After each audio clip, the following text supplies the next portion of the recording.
Welcome to Daily Drive for Tuesday, March 10th, 2026. I'm Kellen Walker in Las Vegas. Today on the show, Jeremy Pappin leaves Nissan amid turnaround struggles.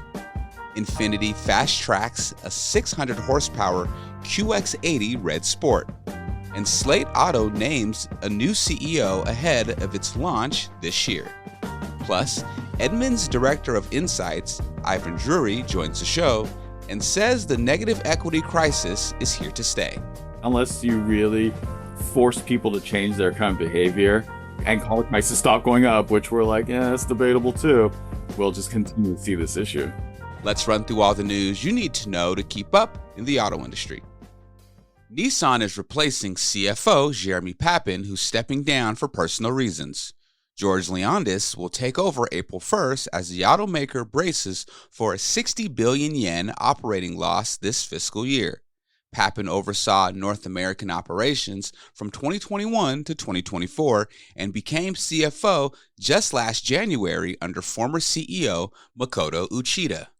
Leondis inherits a tough job, shepherding Nissan through CEO Ivan Espinosa's revival plan to close 7 factories, cut 20,000 jobs, and slash fixed costs through May 2028.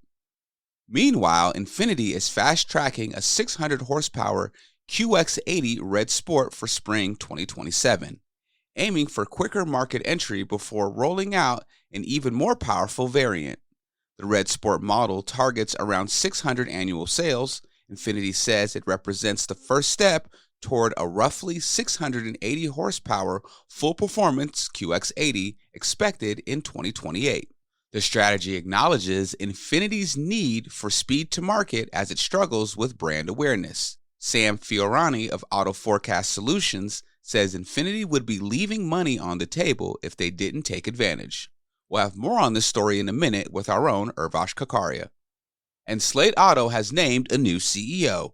Former Amazon executive Peter Faricy will lead the Jeff Bezos-backed EV startup ahead of launching its bare-bones electric pickup this year. Faricy replaces Chris Barman, who becomes president of vehicles. He previously led Amazon Marketplace and brings marketplace and strategic leadership experience.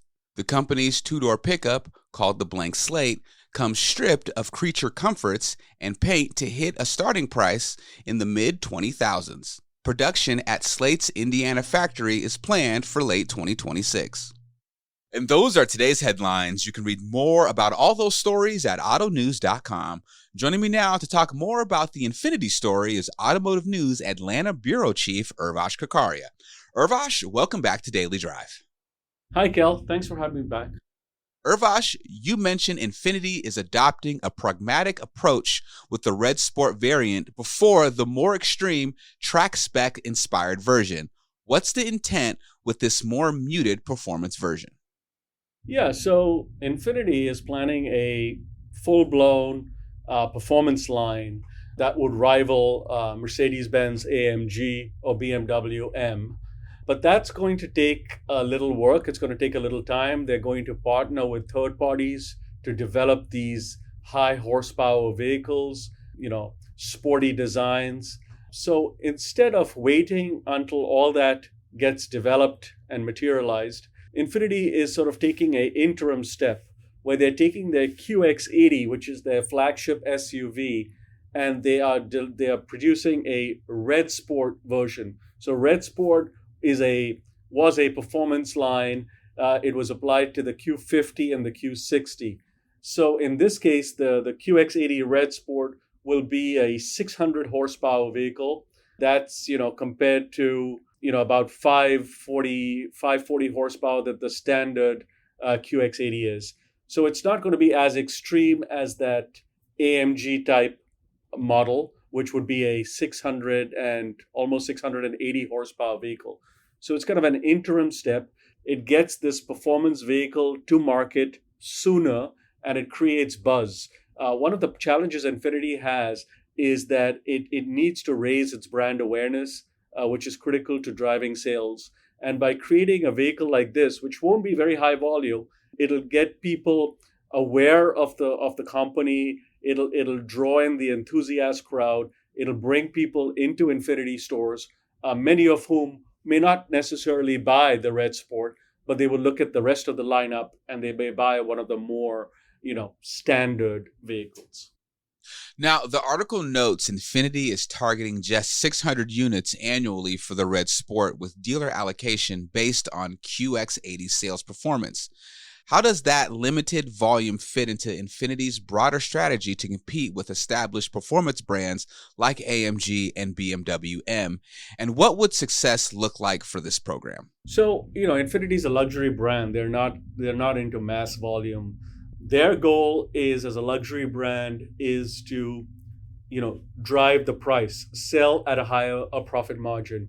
And by limiting supply, they're able to get more profit out of each vehicle sold. So for dealers, this means a faster way to profitability. It also is about creating scarcity. If you're going to appeal to sort of the enthusiast market with a high performance vehicle, you want to make sure that not everyone has one. You have to create demand. And again, this vehicle is not about volume. It's about creating awareness of the brand, creating excitement in the brand, which will then help Infiniti sell its more volume models. Perfect. Urvash Kakaria, thank you so much for joining me. Thank you, Kel. Coming up, record levels of negative equity are trapping car buyers in loans they can't escape. Edmunds Director of Insights, Ivan Drury, talks about why this problem isn't going away anytime soon and what it means for dealers trying to move metal. That's next on Daily Drive. Are you a dealer creating a workplace culture your employees are proud to be part of? Applications are now open for the 2026 Automotive News Best Dealerships to Work For program. This isn't just an award, it's a chance to get real insight into what's working at your dealership and where you can improve. And we've expanded the categories this year, recognizing everything from technician experience and leadership development to AI enablement and employee retention. The registration deadline is April 17th. Find out more and apply at autonews.com. Welcome back to Daily Drive. I'm Kellen Walker. The average amount owed beyond a vehicle's value hit $7,200 in the fourth quarter, and the share of trade-ins with negative equity is creeping back up. Our own John Hutter recently spoke with Ivan Drury, Edmunds Director of Insights, about why the pandemic-era spike wasn't temporary and why he thinks the problem is here to stay for the foreseeable future. I saw the large article you did on negative equity, which was just, fascinating stuff. I mean, now that we're hitting record levels and even the share is starting to creep back up. And I guess one of the things I was trying to figure out, and I thought I'd ask you is this just going to be a temporary problem or, where, okay, everyone who bought during the inventory shortage, they're the ones that are actually driving this up. And then in a couple of years, it'll kind of work its way back through the system. And so just kind of your thoughts on how long this thing is going to, the negative equity thing is going to kind of stick around as an issue. Yeah, let's put it this way. The only reason why we saw the number go down years ago, back in 2022 and 2023, when these loans originated that we're now seeing today, is buyers were saved from themselves. It had nothing to do with systematic changes in the way people are thinking, the purchasing of cars, or how long they're holding them. It literally was used values were so high, you could do no wrong, right? We're back to a normal trend where people are like, hey, it's been 3 years. Let me go buy something else. It's like, yeah, but you signed a 7-year loan. You don't remember that? And you paid $50K. So this problem is here to stay. It's exacerbated by the problems of 2022 and 2023 that helped to go away in one sense, right? You had people say, look, I'm good. I'll go back. And I truly wonder if that same consumer is thinking, my used vehicle should be worth more. And then they're like, whatever, I'll roll over that debt. And we're back to business as usual. Okay. So that's interesting. So you think both the share and because the share was kind of up, you pointed that out, in your work, that pre-pandemic and everything, the share of people with negative equity was higher than it is today, but the magnitude, the amount they have is a lot higher. That's the record. I guess, do you see both persisting, both the share and the the amount, or is it the amount starts to get less again, but the share, continues? I think the share will increase, right? And it's kind of like one's a function of the another, right? You can only get that loan if you buy that expensive car if you have that much negative equity to roll over. So we know there's people being rejected who've got like 15K upside down, but they're trying to downsize to a $30,000 car. Sorry, that's just not going to happen, right? So we kind of have these both moving in the same direction, but that percentage tells me there's more people that want to do this, right? There's more people who are being denied that loan. They're shown at the dealership. They're like, hey, I'm itching to get out of this car. The payment's too high or something. And they're like, sorry, can't help you. You're not buying an expensive enough car to get that LTV to be an acceptable rate for the bank. So there's more consumers that want to do it. The only question is how many are willing to, how many can find financing, that dollar amount that they're upside down. I mean, yeah, we see that average 7,200, but it blows my mind. And I look at this data at the VIN level sometimes just to make sure. I'm like, let's drill it down. Yep, that's $20,000 being rolled over in that Grand Wagoneer. And it's like, it happens. And the thing is that it's like, as long as you have like the handcuffs on, some people can't do it. But you take the handcuffs off, this number, both numbers are going higher, guaranteed. Okay. Interesting. So you think going forward, they're both going to rise then, both amount and used values kind of normalizing a bit, right? We're seeing more off lease show up, 3-year-old values are going to come down, more off rentals showing up in the industry. That really near new used having lower values will make this problem worse. Because we know that when you look at the average age of who's trading these in, it's around like 4 years. That's actually one of the oldest years we've seen, which is kind of crazy. Yeah. That is fascinating. Yeah, I noticed it was ticking up a little bit. So you're thinking is that the share is even you're thinking it would be higher. It's just that these guys can't get deals done at all. Like today's share of negative equity. Yeah, I think that if we saw banks go above 125, 130%, if they said I'll do 150% on loan value, guaranteed the numbers would be higher without a doubt. Wow, interesting. Do you see the amount dropping at all? I don't know, what we're kind of like you said, you've still got kind of low, like used values being pretty high and everything. I mean, do you see the amount dropping maybe in I don't know, like in that 5 to 10 year time frame as things kind of get back to normal a little bit, or no? Maybe 5 to 10 years if we have some like systematic changes and like kind of how people approach ownership. But I think the other problem is that as it stands, our current trend is fewer leases. But there's so many people that think, okay, I need that new car 3 years. Well, they're not having a lease special, so I'll sign up for a 7-year or I'll go more than the 5 years that I'm used to. And it's like, I think with some of the other dynamics of how we finance cars and how we acquire them, not matching up with ownership cycles, this is how we are where we are. And it's like, well, would you have a subscription? Well, maybe that comes back into play. Like people say, oh, there's some money to be made there. It's like, well, I don't think we're there yet. I think American idea of ownership isn't there yet. But that sounds like a great solution. I don't think it's the right one for right now. But 5 to 10 years, like unless you really force people to change their current behavior, and car prices stop going up, which we're like, it's debatable too. We'll just continue to see this issue. Yeah, and you raise a good point there because I've talked to people where they're like, well, it's a temporary, it was a temporary thing. It was all the elevated, during the inventory shortage, but it's not like new vehicle prices have really dropped back down to where they, were before the pandemic or anything like that. So, and we have more vehicles being sold at such high values, and guess what? They don't hold value, right? Like this is kind of this problematic behavior that we see is that yes, you buy a more expensive vehicle, you buy fully loaded. And that's nice to have while you own it, but guess what? It falls at a quicker rate for depreciation. Might not be as bad as say 10 years ago, but what if you're buying a bunch of tech options? What if you're buying options that really don't hold value? Like leather, sunroof, they have an inherent value. Everybody can get behind. 5-year-old tech, 3-year-old tech, highly debatable, right? And the thing is that once we start seeing more new car incentives too, we're starting to see cars sit even longer on the new car end. It reflects the used car. It's like it all comes tumbling down. It's not going to be like falling off a cliff, but are the numbers going to be kind of like eye-popping every month, every quarter? Yeah, you better believe it.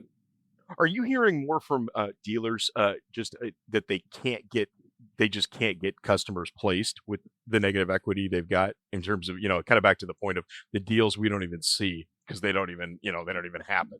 Yeah, that's the thing is that, I haven't gone out and surveyed dealers yet on this data. Yeah. All I know is that people are highly receptive to it. And we get a lot of head nodding when it does come out when we look at comments and reactions. But it's one of those things in which I think it was like Wells Fargo was even testing that 150% to see, hey, how many more loans can we get? It's like, but if you see more of that behavior, that lets you know there's demand there, right? And again, I keep getting reporters asking the same thing. 96-month loans. How many of those are we seeing? And it's less than 1%, but it's like, look, if all the other mechanics are there to allow this kind of to happen, it's wanted by dealers as well, right? Because they do want to sell someone a car. And it's like, look, I can do everything possible. I can get you the exact car you want, and I can get like the color you want from the dealer across the way or whatever it is. It's like I can get everything to work out except for finance because you owe too much. Then yes, I want that to happen. In terms of a relief valve for the people with the high negative equity, is it? Do you see them as? Is it you buy something, just a really cheap used car and roll it into that, or is it a leasing? Is that kind of the way they can kind of get it? I guess I mean, you guys are more customer facing. Any thoughts on the best play that if you're in that boat? I think the best way, because if it's like you've done it once, I get it, man. Like things happen in life, or maybe now you've got a job you got to drive to instead or something, and like you bought the wrong car during the pandemic. Totally understand. You've done this twice, shame on you. You do it 3 times, you're a habitual offender. You need to lease. You need to be on a 2-year lease. Don't even go 3-year leasing. Like leasing's really the best way to get out of it because it fulfills all your needs, right? And even though it's technically more expensive, well, guess what's more expensive? Paying for a car you haven't had in your driveway for 5 years now, right? Because you're already on to car number 2 with that negative equity being rolled over again and again. And telling people to buy like a lower cost option, while yes, that would serve a very small portion of the population that can actually keep that used car for a long time, they just can't get the loan, right? You got average used car price around $30,000, and now you're trying to roll over like $15K in negative equity. The math doesn't math out in the end. It's not going to work for them. It's unfortunate because if somebody does like really have that like come to Jesus moment where they're like, you know what? I've been doing it all wrong all this time and I want to make it right. It's like, unfortunately you can't. It's just not going to happen. So most people, honestly, leasing is the way they should go. And people have stigmas against leasing. They're like, oh, well, it's just like renting. I want to build equity in my car. So we're not doing that anyway. Or there's mileage limits on the lease. It's like you can buy more miles. And it's like, education could help, but you first got to start researching and finding out where those pitfalls are. And a lot of people, it's just like, well, it's a shiny new object. I just want it so bad. How do I make it happen? 7-year loan. Let's go. And 3 years later, I don't like that car. It's like, well, you got a problem. That's Daily Drive for today. I'm Kellen Walker. Thanks to Automotive News executive producer Jake Neer, as well as our own Urbash Kakaria, Hans Greimel, and Lawrence Iliff for their reporting for today's podcast. You can get the latest news on the negative equity crisis, executive moves, and everything happening in the auto industry at autonews.com. Come back tomorrow for a look at how some dealerships are ready to test whether AI can help them bypass third-party listing sites entirely. Listing companies have been outdated for a long time. That business model doesn't make sense in an agent-first world. We'd love to hear from you. Let us know what you think of the show and the topics we covered today. Send us an email at dailydrive@autonews.com or leave us a voicemail at 313-444-2774. And if you enjoy the podcast, remember to like, leave a review, and subscribe so you never miss an episode.